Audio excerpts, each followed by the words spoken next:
Muito bom de poder estar aqui, né?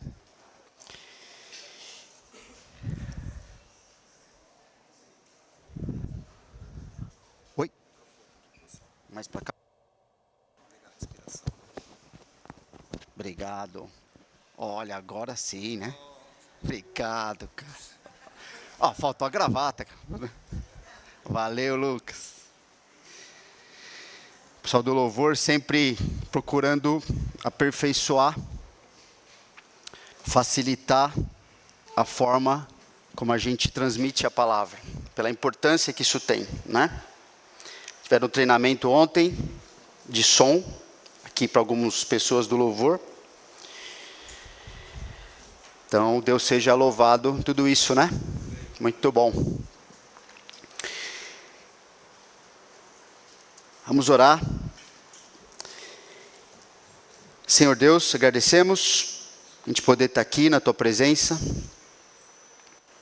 Essa música que a gente acabou de cantar ao Senhor nos lembra de quem o Senhor é, da Tua majestade, do privilégio que é estarmos aqui, termos sido resgatados pelo Senhor Jesus, para termos uma vida voltada para Ele. Nos ajuda, Senhor, a voltarmos nossa mente, nosso coração ao Senhor, querermos aprender a viver com o Senhor, por causa de quem o Senhor é. Como nós cantamos aqui, estarmos extasiados, admirados, que não seja um cântico simplesmente, Deus, porque o que a gente vai ouvir da Tua palavra deve produzir em nós isso. Tem que produzir, se o nosso coração é um coração voltado a Ti, desejoso de viver para o Senhor, fazer Tua vontade, não simplesmente uma mensagem, um conteúdo a mais, uma comparação do que já ouvimos ou que nós mesmos pensamos a respeito disso, mas que a Tua palavra seja usada para chacoalhar nossa vida, para nos motivar a gastar a vida para o Senhor, para aquilo que o Senhor quer que a gente faça.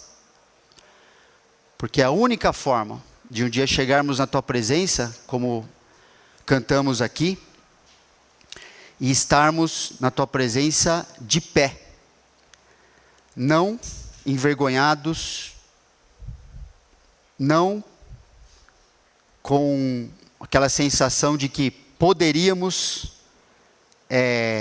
ter feito algo que nós sabíamos que devíamos fazer.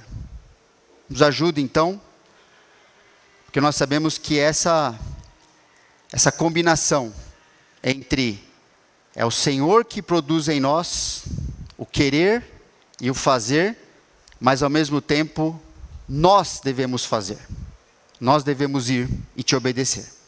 E é o que Te pedimos em nome de Jesus. Amém. Nós estamos retomando hoje a série no Evangelho de Lucas. Então, na última mensagem que nós pregamos nessa série, dia 7 de dezembro de 2025, nós vimos que seguir a Jesus significa que o Evangelho vai corrigir sua vida, para que, como discípulo, você aprenda a ser disciplinado, rejeitando as tentações do seu coração de desviá-lo da prioridade de viver para o Evangelho. Nós pregamos ali, terminamos o capítulo 9, lá em Lucas 9, 57 a 62. E aqui só uma revisão, não é? Que nós vimos que o coração do discípulo é tentado a não viver para Jesus devido a 3 enganos muito presentes na nossa vida. Que o Senhor Jesus, ao desafiar as pessoas a segui-lo, mostra que isso é presente em todos nós. O primeiro engano, amar a sua vida neste mundo.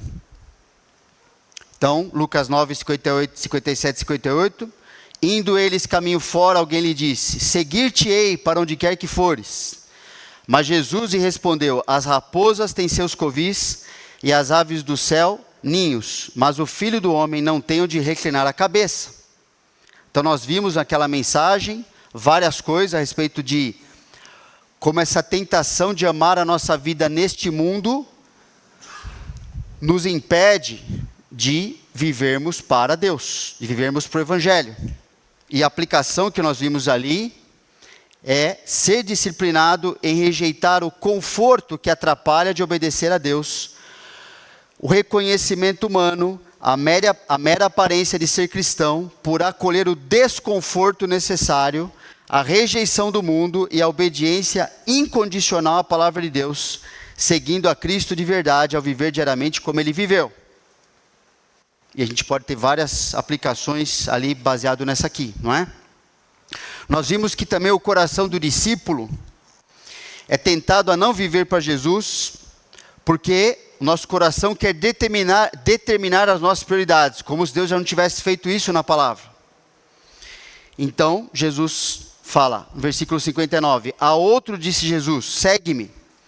Ele, porém, respondeu, permite-me ir primeiro sepultar meu pai. Mas Jesus insistiu, deixa os mortos os sepultar a seus próprios mortos. Tu, porém, vai e prega o reino de Deus. E nós vimos várias coisas ali também. E a aplicação é que nós devemos ter a disciplina de rejeitar qualquer compromisso se estiver atrapalhando o seu compromisso de obedecer a Jesus, de torná-lo conhecido aos outros. E a outra tentação que quer desviar o nosso coração de fazer o que Deus quer que a gente faça com a nossa vida, é manter uma lealdade dividida, que foi os últimos 2 versículos de Lucas 9. Outro lhe disse, seguir-te-ei, Senhor, mas deixa-me primeiro despedir-me dos de casa. Mas Jesus lhe replicou, ninguém que tendo posto a mão no arado olha para trás, é apto para o reino de Deus. E nós vimos que uma aplicação ali é a disciplina de abandonar os ídolos e pecados do passado pelo privilégio de poder seguir a Jesus agora.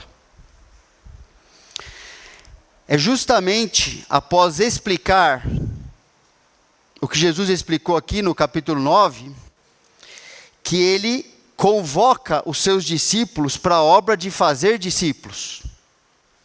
Depois de mostrar esse custo, né, do discipulado, a realidade, Jesus jamais manteve oculto o que significa segui-lo neste mundo. Não tem nada oculto, não tem nada contrato com letra que ninguém consegue enxergar ali, né?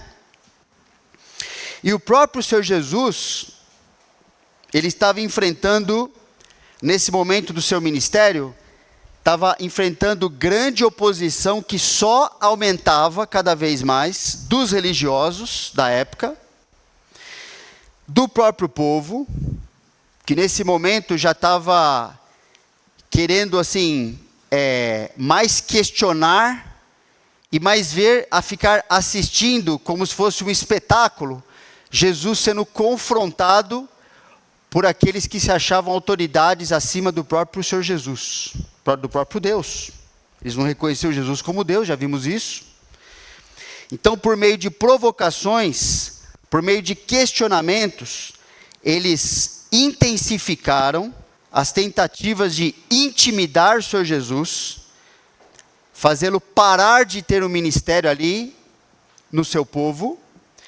Também eles tentaram incriminá-lo diante da própria lei de Deus, diante da lei romana, e eles tentaram matá-lo diversas vezes. E onde nós vemos isso, lembra, seguindo aquela harmonia dos evangelhos, aquilo que mostra mais ou menos uma ordem cronológica, é justamente os capítulos 7 e 8 do Evangelho de João, que se colocam entre o final de Lucas 9 e agora esse início de Lucas 10, que é onde a gente vai falar hoje, Lucas 10, ok?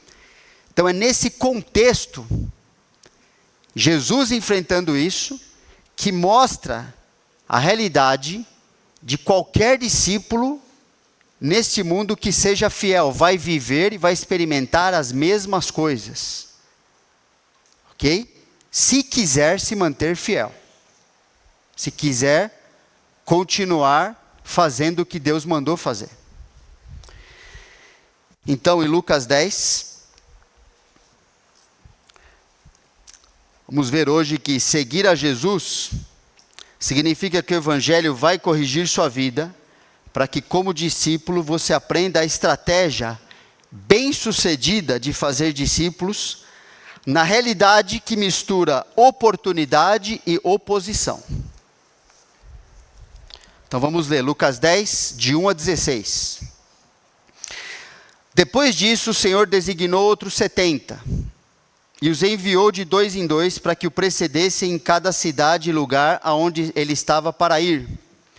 E lhes fez a seguinte advertência: a seara é grande, mas os trabalhadores são poucos. Rogai, pois, ao Senhor da seara, que mande trabalhadores para a sua seara. Ide, eis que eu vos envio como cordeiros para o meio de lobos. Não leveis bolsa, nem alforge, nem sandálias, e a ninguém saudeis pelo caminho. Ao entrardes numa casa, dizei antes de tudo: paz seja nesta casa. Se houver ali um filho da paz, repousará sobre ele a vossa paz. Se não houver, ela voltará sobre vós. Verso 7. Permanecei na mesma casa, comendo e bebendo do que eles estiverem, porque digno é o trabalhador do seu salário. Não andeis a mudar de casa em casa. Quando entrardes numa cidade e ali vos receberem, comei do que vos for oferecido. Curai os enfermos que nela houver, e anunciai-lhes: a vós outros está próximo o reino de Deus. Quando, porém, entrardes numa cidade e não vos receberem, saí pelas ruas e clamai, até o pó da vossa cidade que se nos apegou aos pés, sacudimos contra vós outros. Não obstante, sabei que está próximo o reino de Deus. Digo-vos, naquele dia, haverá menos rigor para Sodoma do que para aquela cidade. Versículo 13. Ai de ti, Corazim, ai de ti, Betsaida, porque se em Tiro e em Sidom se tivessem operado os milagres que em vós se fizeram, há muito que elas já se teriam arrependido, assentadas em pano de saco e cinza. Contudo, no juízo, haverá menos rigor para Tiro e Sidom do que para vós outras. Tu, Cafarnaum, elevar-te-ás porventura até o céu, descerás até o inferno. Quem vos der ouvidos, ouve-me a mim. E quem vos rejeitar a mim, me rejeita. E quem vos rejeitar a mim, me rejeita. Quem, porém, me rejeitar, rejeita aquele que me enviou. Então Jesus está falando aqui sobre a estratégia que ele deu para os seus discípulos. É a segunda vez que ele envia pessoas para serem treinadas e anunciar o evangelho do reino ali para o povo de Israel. Ele tinha enviado primeiro os 12, agora o número maior de discípulos, 70. Tem uma discussão de 70, 72, ok? Em nada isso afeta o entendimento do texto, ok? Mas Jesus agora está mostrando uma estratégia que deve servir para nós. Aqui tem um roteiro, algo que, num treinamento de qualquer cristão que quer se manter fiel a esse mundo, nesse mundo, fiel a Deus, vivendo e anunciando o Senhor Jesus como estilo de vida, isso aqui que Jesus ensinou é um treinamento para nós também. Ok?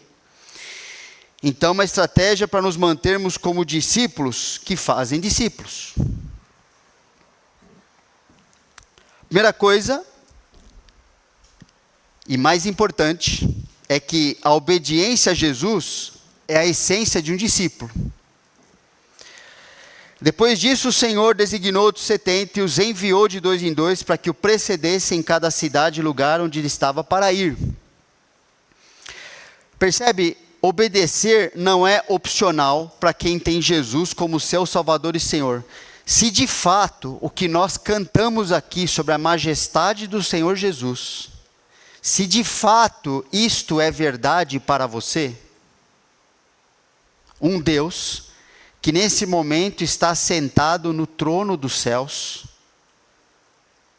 na sua glória, que um dia veio nesse mundo, provando quem Ele é, fez o que Ele fez, entregou a sua vida para salvar pecadores como nós, que em nós mesmos estariam eternamente perdidos, sem nunca nem saber o que significa bondade, graça de Deus, uma vida com algum tipo de alívio. E muitas coisas que a gente começa a pensar em nós mesmos, comparado a quem é Jesus e o que Ele fez. Pensa no que Ele fez por você. Pensa no que Ele, de onde Ele te tirou, quando você não tinha nem noção de como o pecado estava destruindo a sua vida. Esse Deus, que se fez homem, Deus eterno, que um dia voltará, mas que antes disso prestaremos conta como igreja diante desse Deus, da maneira como o que o Evangelho fez com a nossa vida e o que fizemos com o Evangelho em relação à vida das outras pessoas. Então é bom de ter esse quadro, e o que eu estou falando aqui é muito pobre na verdade. A gente precisaria ficar, na verdade, lembrando de quem o Senhor Jesus é, louvando o Senhor Jesus, e se comprometendo com Ele, ao ponto de tomarmos decisões irreversíveis para a nossa vida, para nunca nos desviarmos de obedecermos o Senhor. Mas hoje nós temos aqui 50 minutos. A esperança é que a gente, ao ouvir essas coisas, reflita de verdade. Faça aquele exercício. Lembra aquele exercício que a gente começou lá no acampamento de carnaval esse ano? De continuar aquela lista. Não é para tacar na gaveta aquilo. É de ficar procurando alinhar a vida ao único propósito que Deus deu para cada filho e filha dele. Para que a gente garanta que estamos vivendo de maneira a agradar o Senhor. O Senhor que é o Criador do universo e que decidiu por amor a você e a mim se relacionar conosco de maneira redentora. E nós não merecemos nada disso. Nós não merecemos ser convocados pelo Senhor para ser seu representante nesse mundo. Nós somos imperfeitos. Nós representamos de maneira imperfeita o Senhor. Mas na sua perfeita vontade e perfeito plano, foi assim que Ele decidiu usar a nossa vida e ser glorificado por meio dela. Mostrarmos o Senhor Jesus. Por meio da transformação verdadeira, não de boca, porque isso para Deus não vale nada, mas a transformação verdadeira, abandonando os pecados que a gente às vezes quer fingir até que não está lá dentro, deixando para trás essas coisas, reconhecendo a nossa condição e suplicando para que Ele nos transforme e nos use. Não como algo assim, vou ver se eu faço isso.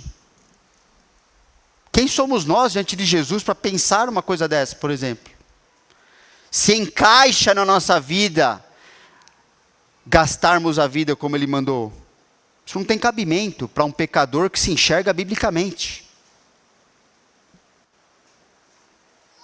Então obedecer não é opcional para quem tem Jesus como seu Senhor e Salvador. Obedecer é o nosso maior privilégio. Inclusive no texto que o Pedro estava pregando, em João 15, lá mais para frente vai falar que a obediência, toda a obediência requerida, que Deus requer para nós, apesar de não merecermos, Jesus falou que se a gente obedecesse a Deus dessa forma, com o coração voltado para Ele, de maneira completa, o que aconteceria com a nossa alegria também? Seria completa. A frustração do cristão nesse mundo não é porque ele passa por coisas difíceis como o não cristão passa. É porque não aproveita para aprender a obedecer Jesus nas coisas. Continua insistindo em viver para si mesmo. E ao fazer isso, ele também não manifesta testemunho e nem quer testemunhar do que na verdade não está acontecendo na vida dele. O compromisso com ele é dominical muitas vezes. É uma religião como qualquer outra. E o Senhor Jesus está retirando esses discípulos, esses 70, e mais os outros, e nós como discípulos, desse tipo de vida enganosa. Eles deveriam anunciar o evangelho do reino, anunciando: o rei está aqui. O rei de vocês está aqui. O que a nação fez com isso?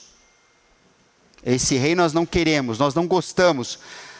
Não é algo que a gente sente bem com ele.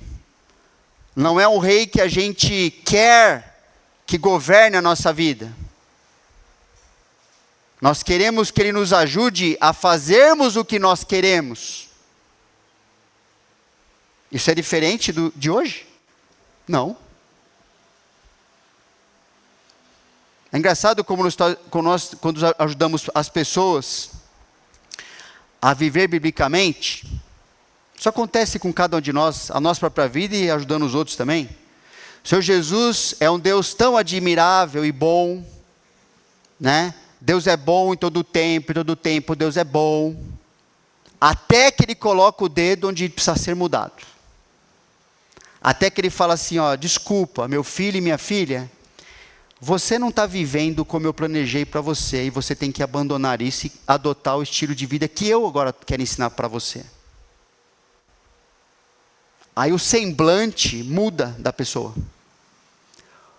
Como se viver pela mesma fosse melhor do que o que Jesus está oferecendo. Como se aquilo que ela consegue em viver voltada para si é melhor do que o que Deus tem para oferecer. É uma visão muito pobre de quem é o Senhor Jesus, do que Ele quer fazer na vida da pessoa. Toda vez que você, quando é falado para você obedecer ao Senhor, você percebe que a sua atitude mudou para uma forma negativa, você não está entendendo, não está querendo aceitar o melhor para a sua vida. E é a mesma coisa. Eles deveriam anunciar esse evangelho do reino, e a nação rejeitou o seu rei, e depois que Jesus foi para a cruz, esse evangelho só será pregado novamente, porque Israel, como nação, rejeitou. Esse evangelho só vai ser pregado novamente no final da grande tribulação, que vai anunciar novamente a vinda de Jesus como rei, para libertar a nação de Israel, e para punir aqueles que não se submeteram a Deus, lá em Apocalipse. Pois você pode conferir, Mateus 24 fala disso, Apocalipse 11, Apocalipse 12 vai falar que esse evangelho vai ser pregado lá naquela época. Porque ali vai tratar com Israel. E ali o rei realmente vai estabelecer, não importa se as pessoas vão querer ou não, porque agora o plano de Deus vai ser cumprido, acabou. Na proclamação da sua mensagem, percebe, Jesus está falando aqui nesse versículo que o trabalho em equipe é a estratégia dada por Deus, 2 em 2. Isso é muito bom, porque ele vai falar de algumas situações onde ficar sozinho nessas situações aqui é muito complicado. Só pode morrer, ninguém fica nem sabendo. Mas eu creio que existe outro propósito para ser 2 em 2. É o propósito de prestarmos conta. De nós termos alguém que pode, inclusive, nos ajudar a nos manter alinhados com aquilo que Deus quer para a nossa vida e para a verdade, para a mensagem que estamos proclamando. Fazer isso sozinho é perigoso, porque o nosso coração é cheio de ídolos. Por isso que você vê as seitas, elas vão nascendo porque elegem uma personalidade que ela não presta contas para ninguém, e as pessoas se submetem cegamente, ou seja, não tem a verdade como filtro, não sabem, nem querem às vezes, e elas estão buscando muito, então quando eu falo seita, dentro do meio chamado evangélico, ok? Onde parecem que pastores ou missionários, eles são super poderosos. Eles não precisam, chegaram num estágio de vida, olha, maior do que esses discípulos aqui, que precisavam prestar conta uns para os outros. Maior que o apóstolo Paulo, que vivia trabalhando em equipe, prestando contas para as pessoas, para as igrejas as quais enviavam o apóstolo Paulo e sua equipe. Pode ver, o livro de Atos mostra isso o tempo todo. Ele fazia suas viagens, voltava para prestar relatório. O que aconteceu? E respondia, inclusive, lá em Atos 15, ele responde um processo criado pelos judeus, que exigiam a circuncisão das pessoas. Não tem como entrar isso agora, mas ele teve que responder, e Pedro entrou lá na questão, e os outros apóstolos também, porque essa é a estratégia do Senhor Jesus. Nós não somos suficientes, e nem vamos acreditar nisso, que nós podemos sair fazendo a obra de Deus sozinho, e eu não presto conta para ninguém, não tenho pastor, não tenho ninguém que fala sobre a minha vida. Este não é o método, a estratégia do Senhor Jesus. É estranho ao Senhor isso. Tem coisa errada ali.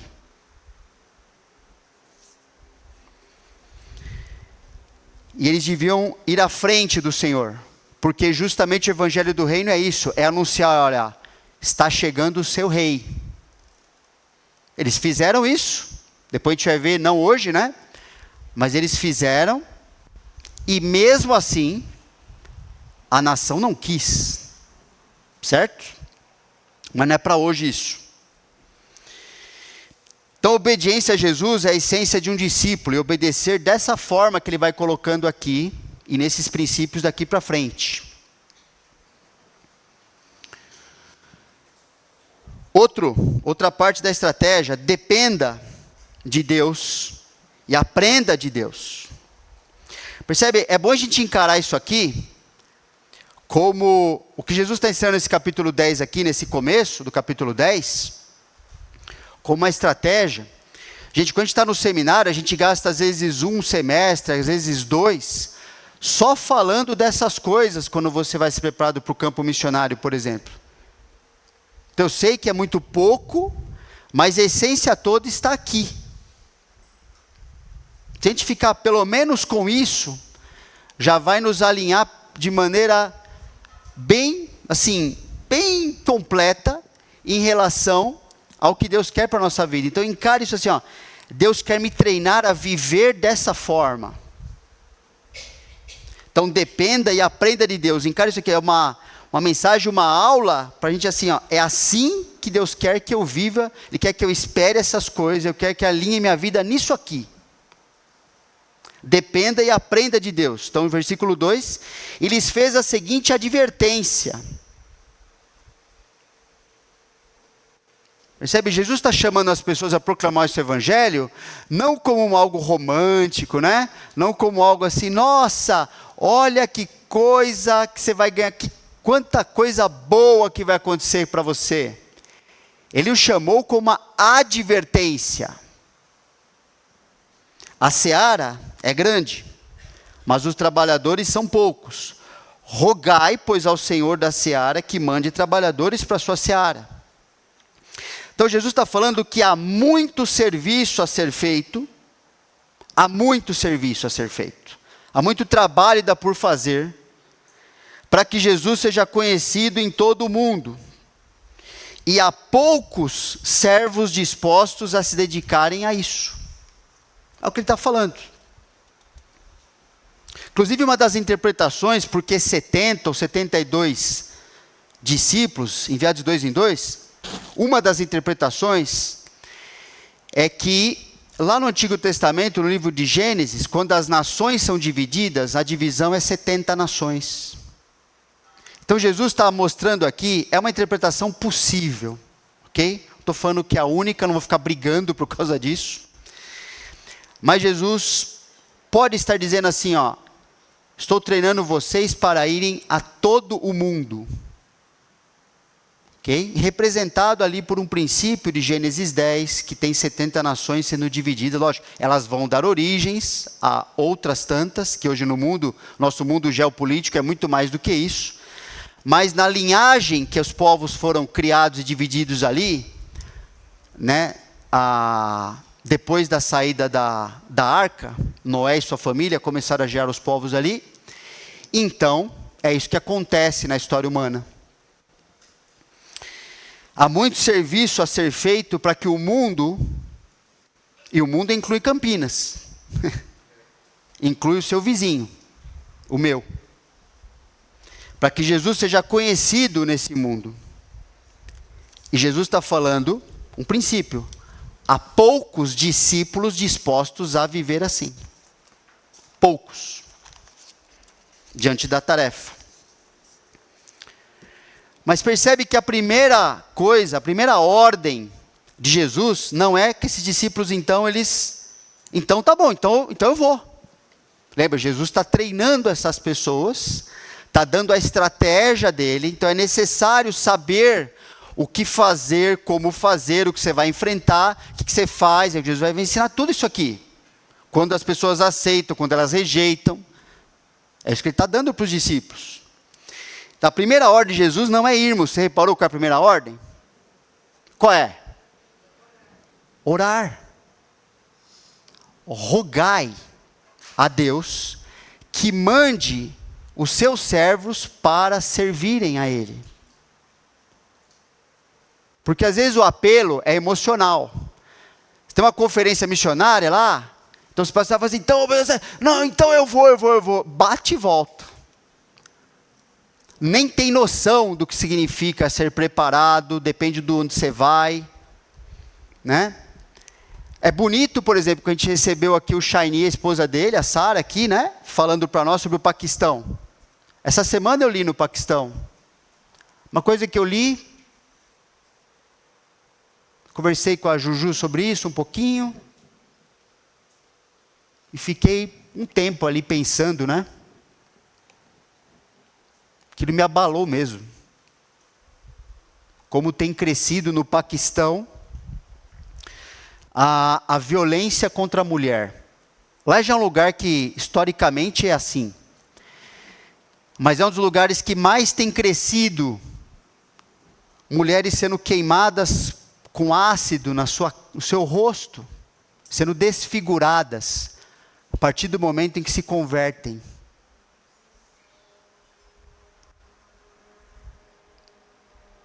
Aí fiquei pensando nesse casal. E na equipe que está lá, cuidando daquelas crianças, naquela fábrica de tijolos. Que nós, pela graça de Deus, estamos envolvidos com a vida deles. E pela graça vamos envolver cada vez mais. Mas é orar. Orar. Para que Deus mande servos para os servirem. Porque isso aqui não é fácil. Não é brincadeira, não é romantismo. Deus precisa dirigir a pessoa, a igreja, para se envolver de maneira que Deus quer que ela se envolva.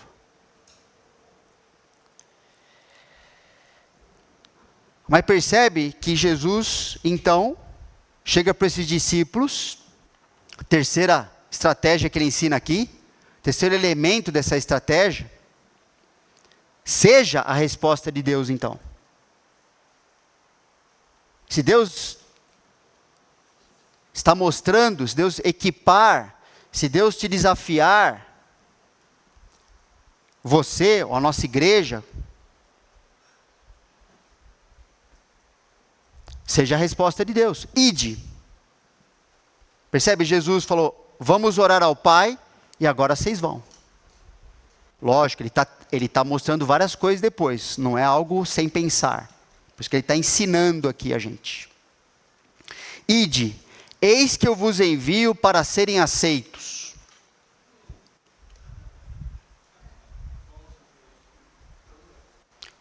Eis que eu vos envio como cordeiros para o meio de lobos.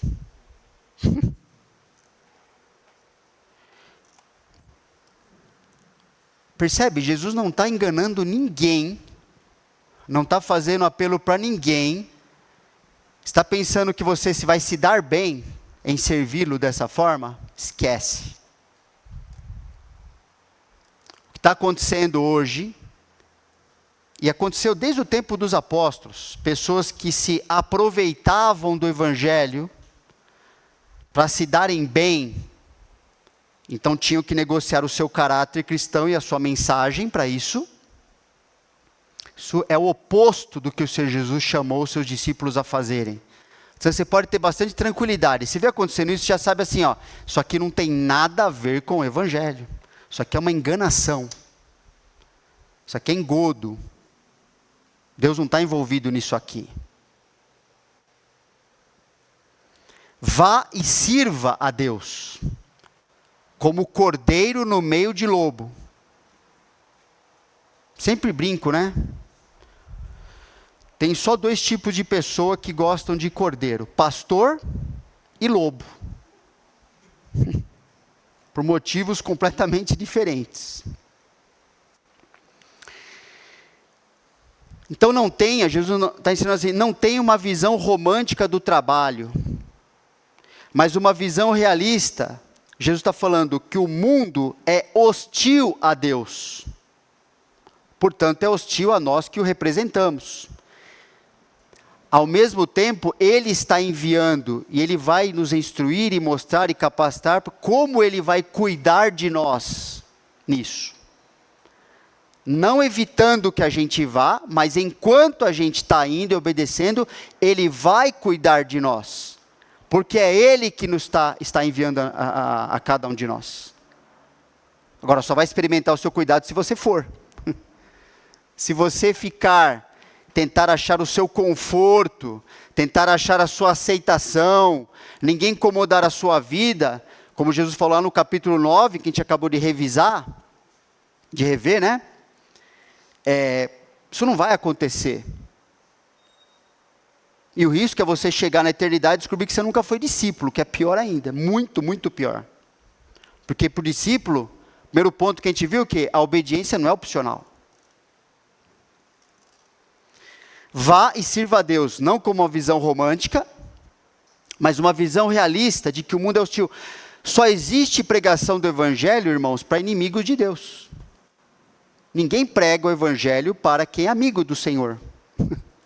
Toda vez que você anuncia Jesus, você está falando para alguém que o odeia.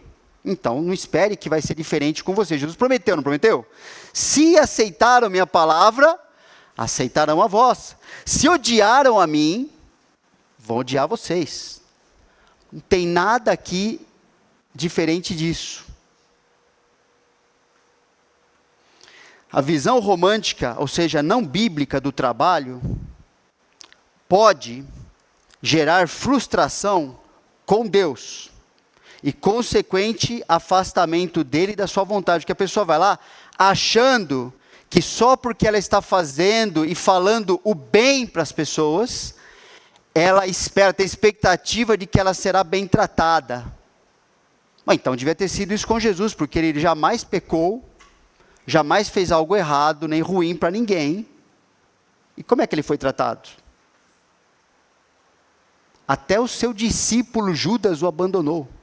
Então a pessoa que viu, ficou o tempo todo com o seu Jesus, o traiu. Então a gente não pode ter uma visão e estranhar que ao anunciar o Senhor Jesus, as pessoas, estão prontas, coração aberto para aceitar o Senhor. A gente vai descobrir isso em relação a algumas pessoas, mas lembra, a maioria não vai aceitar. E isso nunca vai mudar. O inferno vai estar muito mais lotado do que o céu, irmãos. É assim. E estamos falando sobre a estratégia bem sucedida do ponto de vista de Deus. Não é mal sucedida por causa disso, ela é bem sucedida. Porque é isso que o Senhor Jesus falou para fazer, e Ele que conduz dessa forma. Então, sempre vai ser bem sucedida, porque é o Senhor Deus que está fazendo dessa forma. Outro ponto que ele coloca aqui, desapegue-se. Não leveis bolsa, nem alforge, nem sandálias, e a ninguém saudeis pelo caminho. Jesus está falando aqui, ó. Não fica levando muita coisa não para essa viagem. Não ajunte um monte de recurso. Está falando tanto de parte financeira, quanto de equipamento. Bolsa e alforge, um quer dizer uma coisa, a parte financeira, e outro quer dizer outra de ficar juntando muita tralha. Pode ser tralha teológica, pode ser tralha material, pode ser o que você quiser. Né? Uma vez conversando com um professor meu lá do seminário, que era professor de missões, falou assim, tenho visto como cada vez mais há um grande investimento em todo sentido, financeiro, de tempo, tudo, né? Aí assim, é algo exagerado, né? Muito investimento, muito preparo, muitas vezes para tentar evitar o que o próprio Senhor Jesus falou que vai acontecer, como se fosse possível evitar a realidade da gente viver como discípulo, anunciar o Senhor Jesus nesse mundo aqui. Ele falou tanto preparo, que quando o aluno aqui acaba o preparo, ele não vai para lugar nenhum. Ele já está saturado, o seu tempo, a sua cabeça, os seus recursos, e ele não tem nem como sair mais para lugar nenhum. Já está velho, inclusive. Não faz mais nada. Gastou no preparo tudo e acabou a gasolina.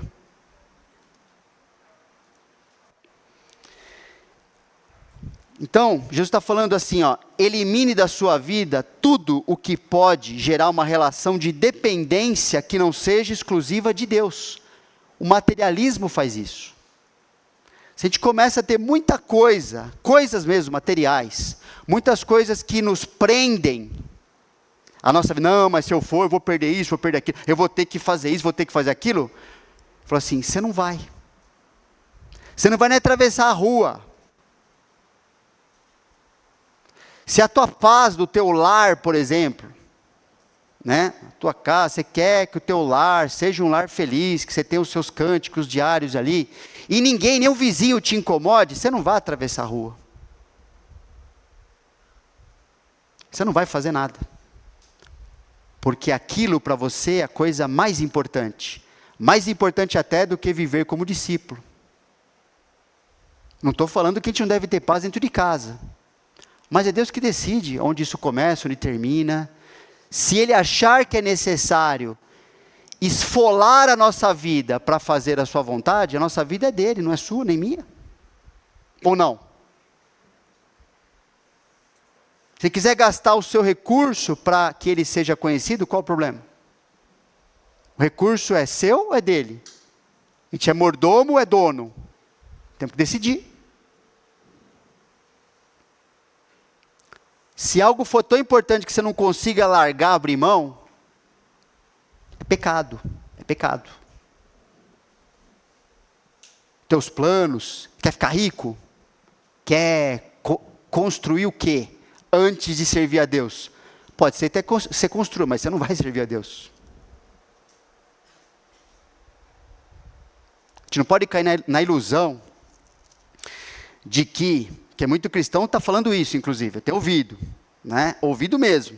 Não, mas quando fizer isso, chegar nesse ponto, e assim, aí é que eu vou dedicar para Deus, recursos, minha vida, enfim. É engraçado como as igrejas que são elogiadas no Novo Testamento, inclusive as que são mais elogiadas por contribuírem para que o Evangelho avançasse no Império Romano, eram igrejas, irmãos, extremamente pobres. O que será que aconteceu? Como é que eles então conseguiram alcançar o mundo conhecido da época? Não tinham tantos recursos. Justamente por isso, nada os prendia. Eles não tinham ilusão de que aquilo era a vida deles. Eles receberam a vida em Jesus. Então, eles levavam Jesus e está tudo certo, não perdi nada. Agora, foi fácil, será? Será que foi fácil ser perseguido, perder sua casa, perder entes queridos? Tudo difícil, tudo gera depressão. É difícil. Dá desespero, não é? Mas eles tinham a vida garantida em Jesus. Eles não estavam perdendo nada. Estavam avançando e crescendo e querendo aquela vida mais do que qualquer outra coisa que era oferecido. O apóstolo Paulo teve a oportunidade de, dentro de um palácio, de uma autoridade altíssima no Império Romano, falar uma coisinha lá para, um dos reis lá, falar assim, o cara estava envolvido em adultério, lá fazendo umas lambanças com a vida dele, foi lá pedir conselho, o cara estava o Paulo na mão dele, assim, falou assim, foi falar uma coisa, se Paulo falar uma coisa agradável, quem sabe eu não evito aqui o problema na vida do apóstolo Paulo. O cara fez uma pergunta lá no livro de Atos, Paulo responde, no dia seguinte o cara nem quer conversar mais com Paulo, porque ouviu o que não queria ouvir. E Paulo estava debaixo da autoridade, podia mandar acabar ali mesmo a história do apóstolo Paulo. Falou, não, já que você pediu vou mandar você lá para frente, para a terceira instância. Não era negociável. Paulo tinha a Cristo, nós temos Cristo. Tinha o tesouro de maior valor. E não trocava isso por nada. Não só coisa material, mas Jesus está falando, nem sandália, você vê que eles eram descalços, tá, gente? Lá no capítulo anterior, em Lucas 9, falou, Jesus está falando assim, vai com a roupa do corpo, é isso que está dizendo, não é para você ficar levando um monte, não, mas e se estragar? Falou assim, pode ficar tranquilo. Deus sabe cuidar até de sandálias não estragarem por 40 anos no deserto. Não vai cuidar da gente?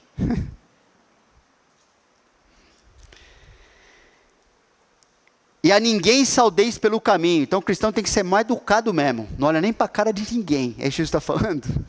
Não, Então, elimine da sua vida tudo que pode atrapalhar ou atrasar a urgência de se tornar Jesus conhecido, coisas materiais, apego a qualquer coisa. Mas elimine da sua vida também todo relacionamento que pode atrapalhar ou atrasar a urgência de tornar Jesus conhecido. Cumprimentar a pessoa pelo caminho naquele contexto era diferente do que a gente faz hoje, A gente passa por alguém hoje pela rua, a pessoa faz assim, você faz só assim, Não é isso que acontecia naquela época. Cumprimentar alguém, você saudava, você parava, você perguntava da vida, então, você é filho de não sei quem, conheço teu pai, não sei o que lá, tua mãe, e não sei, começa a conversar, e vai, e nunca chega onde deve chegar. Imagina, é isso que Jesus está falando. Você não vai permitir que seus relacionamentos tomem o lugar da urgência que eu mandei você fazer com a sua vida. Não vai ficar gastando o seu tempo, Jesus até falou isso antes, no capítulo 9. Você não vai ficar gastando o seu tempo, ficar agradando as pessoas, você vai ficar servindo as pessoas que não querem nem saber de Deus. Você vai fazer o que elas precisam num certo limite. mas a tua vida não está dirigida para ficar gastando a sua vida. Deixe o morto cuidar do morto. Você vai pregar o reino, você vai viver sua vida para mim. Você não vai pegar a tua vida que eu resgatei e dei um propósito eterno para ela e afundar essa vida em algo só porque é aprovado, só porque a sociedade quer que você faça isso, que você aplique teu tempo nisso. Não faça isso, Jesus falou. Você vai perder a vida. Não se enrola com ninguém. Solteiros e solteiras, pensem bem nisso. Não se envolvam com alguém que não tem um coração voltado a viver dessa forma. Porque você pode pegar a tua vida e enfiar num buraco por causa disso. Pessoa voltada para si, não está interessada em ser discípulo, não vai ajudar ninguém a ser assim. Ainda você vai comprometer tua vida. E depois não dá para dar jeito nisso.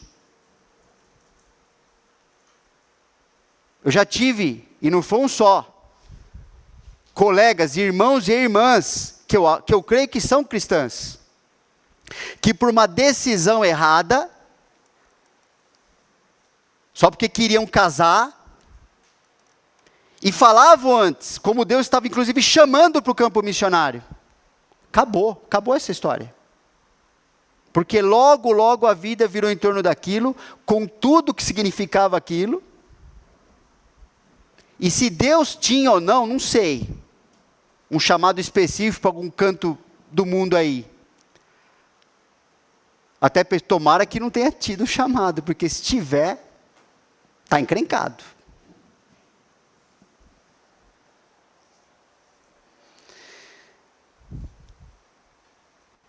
Jesus não está dizendo que os seus mensageiros não deviam ter sustento, não deveriam ter nenhum tipo de preocupação, não é? Mas que isso seria provido por Deus, enquanto eles vivessem como discípulo. A provisão de Deus é o que está na palavra, a gente vai ver, o tempo já estourou, então fui até metade de onde estava planejado, tudo bem, né? Mas ele vai mostrar como é que isso era feito. Como é que Deus ia suprir essas pessoas. Pessoas que estavam vivendo para fazer a vontade de Deus.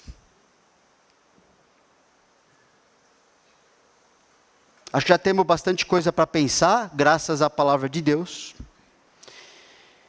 Então, nós vamos ter o nosso intervalo. E voltamos em 10 minutos, tá bom?